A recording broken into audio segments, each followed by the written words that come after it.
Hello, community. Welcome to another episode of the Healthy Project podcast. I am your host, Corey Dion Lewis. Today, I have a great guest in the building with me. I have Dr. Seun Ross. Dr. Ross is the principal advisor at Encoding Equity Alliance, a recognized expert in the implementation science and the elimination of structural barriers to health. Dr. Ross is dedicated to achieving health justice through evidence-based strategies that address health disparities at their root. So, Dr. Ross, thank you so much for being here. I really appreciate it. Thank you for having me, Corey. I appreciate it too. Yeah. So, before we get into our discussion today, um, can you tell the people maybe a little bit more about yourself? What really gets you up in the morning? Um, I am a mother of two beautiful daughters. I have a huge dog, Titan. Those are the folks who get me up in the morning, and I think what gets me going is my work is really focused on making sure that everyone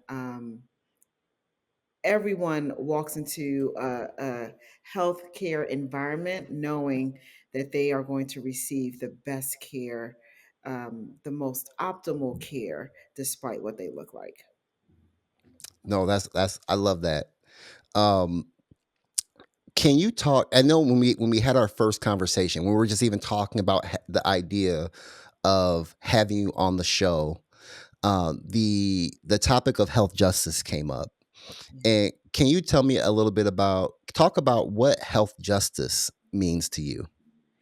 I think when we talk about sort of these terms, health equity, health justice, social determinants of health, I think the terms are often conflated, and it's really important to make sure that people understand what they mean. So, what health justice means to me is those things that prevent people from achieving their healthiest lives possible.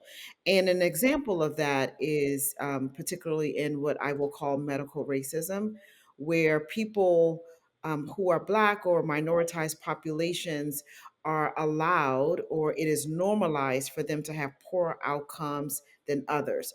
So when I uh, think of the term health justice, it is removing those barriers, sort of those hidden barriers that exist, so that when I go to a physician or provider for care, or when someone white goes to a provider for care, that upon entry into that environment, we are looked at as equal, we are evaluated, assessed as equal, and how our um, what's the word that I want to use? How we are then um, not assessed, but how our diagnosis, that's the word. Our diagnoses are the same no matter what. And as you say that, Dr. Ross, to me as a warm-blooded human being feels like that just should be very, very easy to do. Yeah. And as you're aware, and as we know, there are so many obstacles and layers to what you're saying to make that a reality for those in our community. Yeah. What has it been like in your experience peeling back those layers to get to the next part of this or the next layer of this? That's a really good question, Corey. And I think it's the way you ask the question is really important in understanding that this onion has lots of layers. It is so complex. No one can say that they are working on just one piece of it, right? You have to consider all of the parts.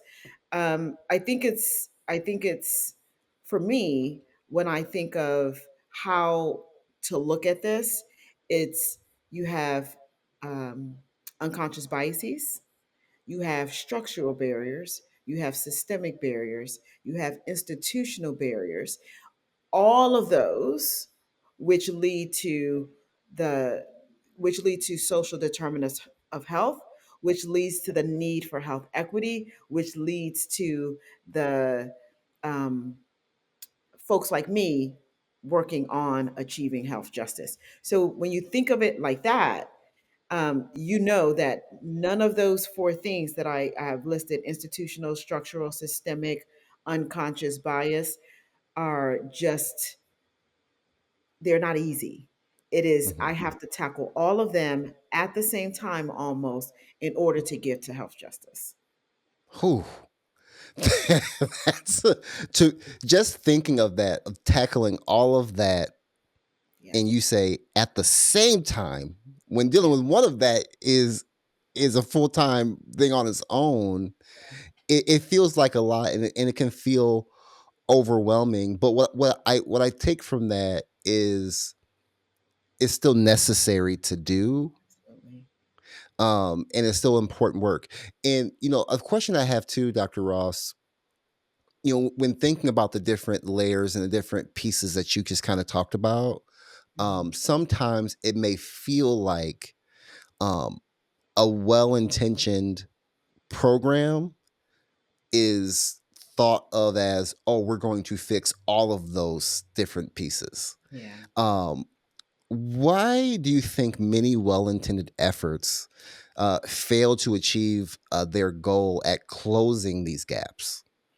Yeah, I think, I don't think that anyone who is in this space, who is a provider on any level, have any nefarious intent, right? I think people Right.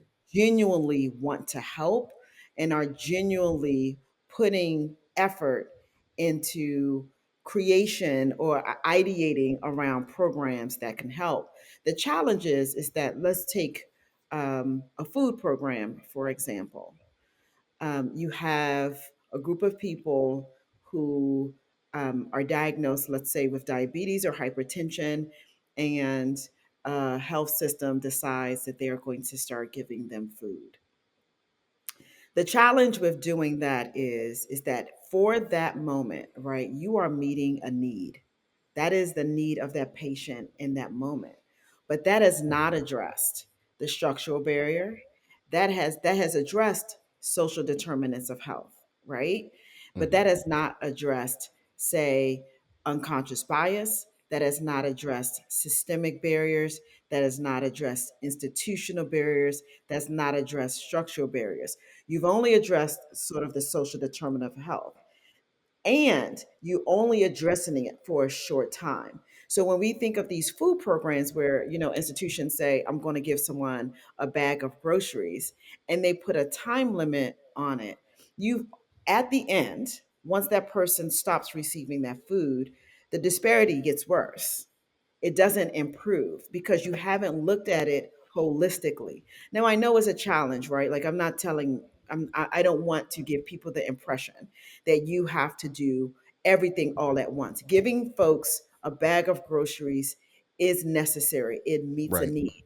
But my statements are to challenge health systems, community based organizations. While you're doing that, at the same time, you're lobbying for policy change or you're advocating for policy change. You are looking at the structural barrier. So is it that this person does is not close to a grocery um, store? Are they closer to a corner store than a grocery store? Like, figure out what the root problem is. I always say, if you can continue to ask why, then you haven't gotten to the root. So Mm, the challenge is to continue to ask why until you get to the root and then address the root problem. right. And I feel like we all kind of see what the root problem is, but Mhm. sometimes it feels like, and I have to take responsibility because I'm in that space. The the root is ugly, but the social determinant we're trying to fix is very sexy in the moment. Yes. Yes. Because that is it. It's one of those things where it is, sort of the cream on top that Yep. you can address that immediately.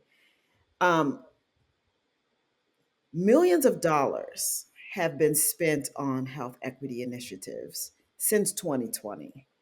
And we know that the disparities have worsened since 2020.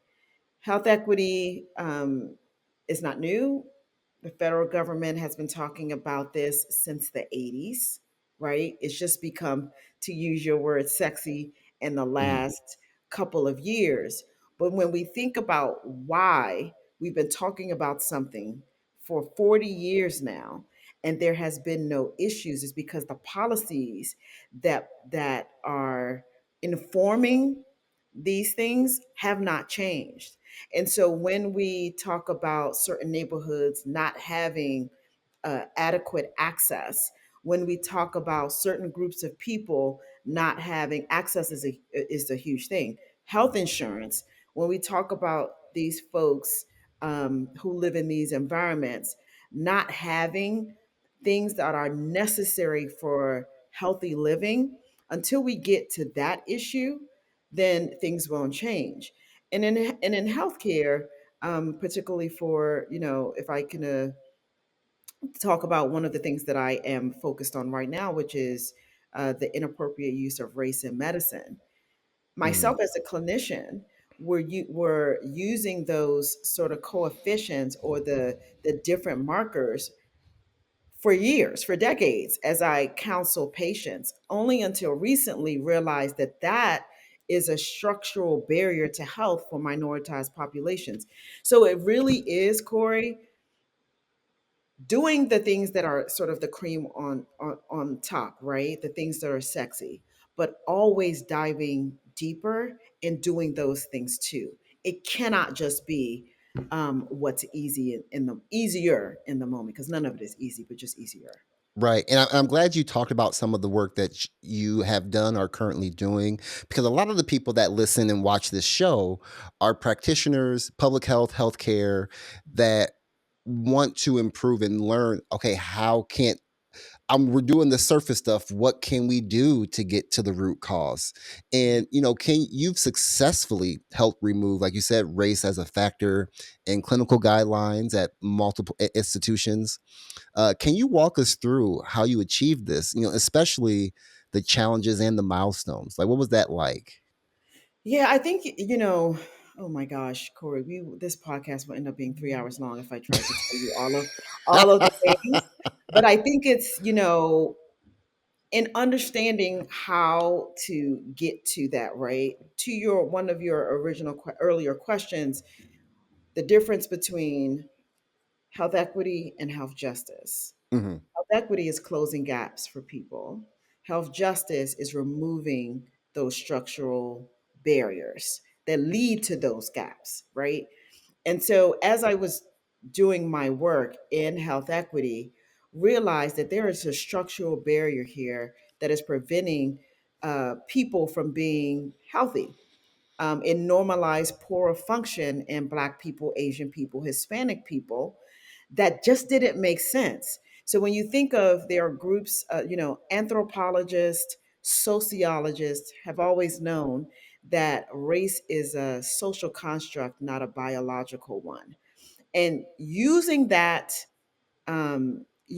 framework and applying it to medicine, which almost always treated race as a biological thing. When you take that framework, apply it in medicine, you realize that a person who has a lab result, Hmm. um, I should not have if you are white and if you are black, because race is not an objective data point. Race is subjective. And so if I am, as a scientist, right, physicians, I would say, are, they study science a lot.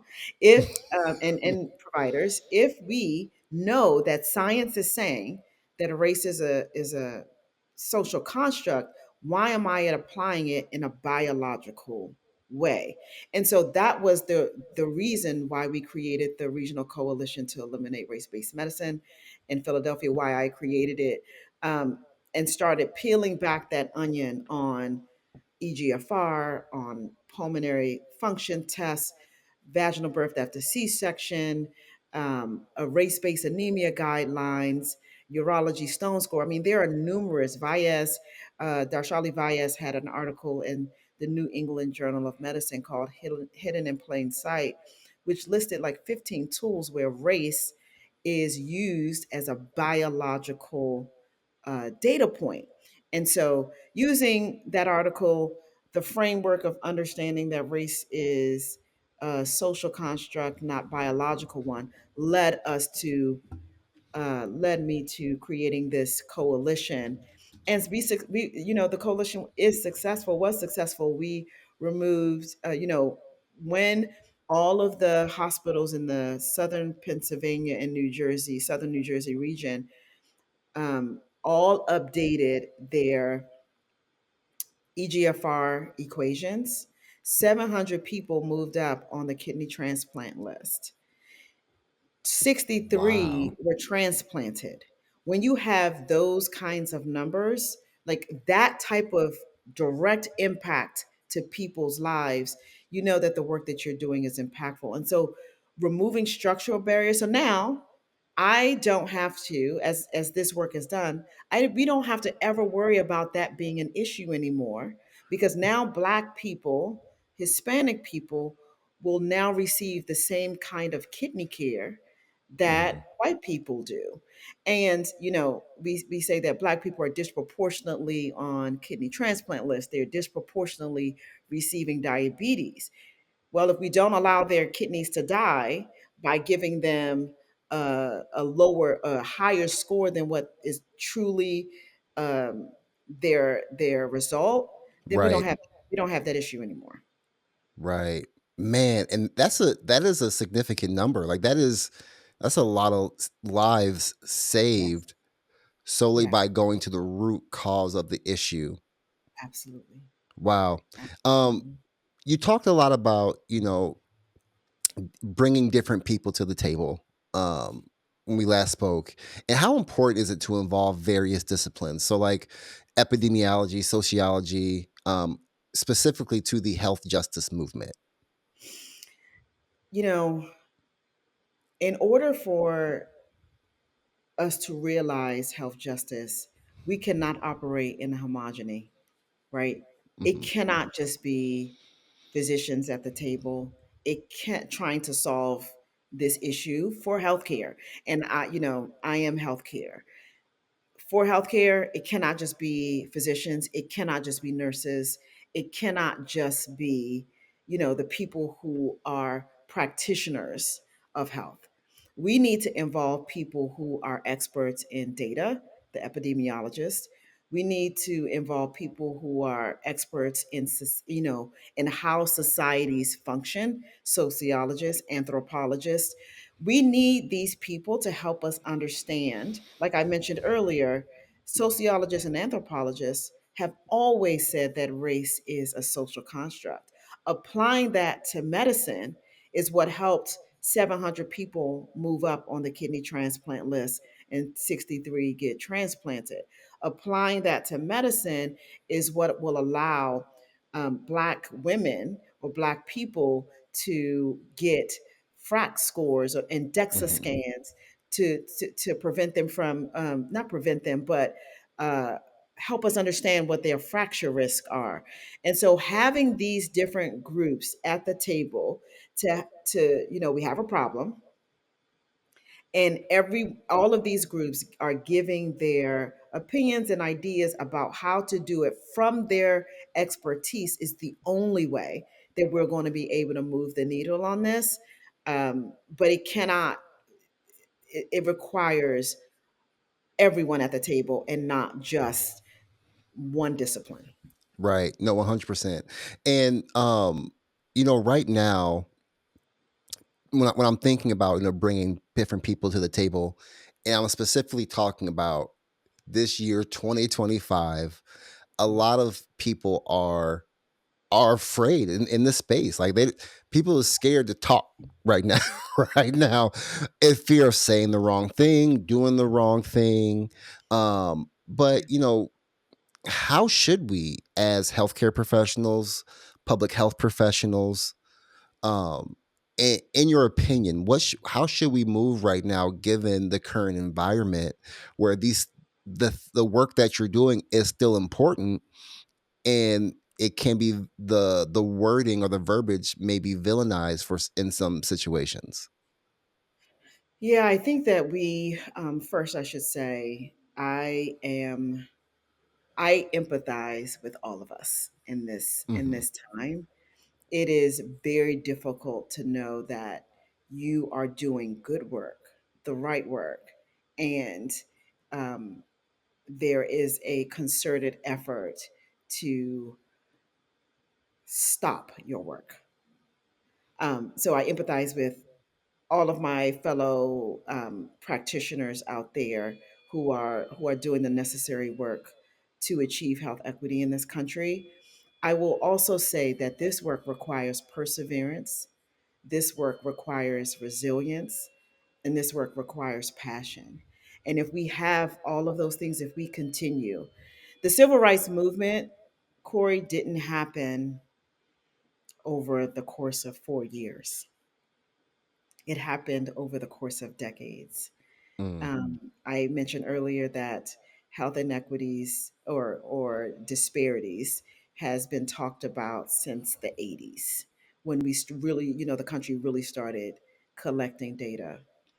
One thing I will say to my fellow folks out there is discrimination is codified in law. And we have to tie everything that we do back to law because it's law. And so if you are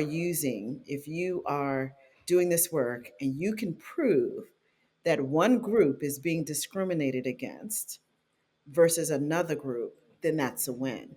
That's where the disparities come in. And so talk about your work in the form of disparities, talk about your work in the form of discrimination. The Affordable Care Act has a section 1557 that you cannot receive federal dollars unless you identify where disparities are and you work to close them. This work is protected by law. So I encourage everyone to become familiar with law, case law. Again, a nod back to we cannot do this work in these closed Mhm. environments. You need everyone at the table, all expertise at the table to help us continue to do this work. And another sort of nod to the civil rights movement, there were times they went underground, Corey. It wasn't Mm. always out front, in your face. So I encourage everyone to continue doing the work. If you have to go underground and in a way continue working, and because when it bubbles up, we will have the evidence and we will have the proof that health equity, working towards health justice, is beneficial for this country on a social perspective, on an economic perspective, and just on a human level. Right. Oh, I wish I could. I just want to drop the mic right there. But I got one. I got one more question for you. It's really, what are the next steps in your advocacy? Like, we are. Are there upcoming projects or goals you are particularly excited about?